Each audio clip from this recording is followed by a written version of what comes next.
السلام عليكم. عادي جدا، عادي.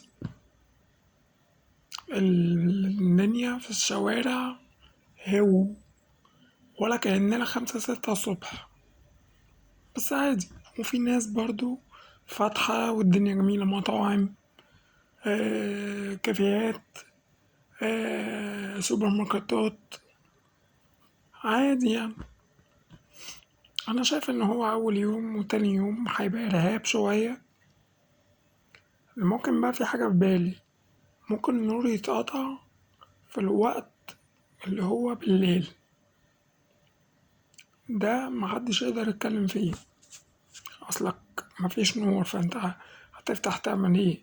فكله كده كده هيقفل. ربنا يستر من اللي جاي والله. أنا تعبت حرفيا، الواحد زهق. ربنا يستر.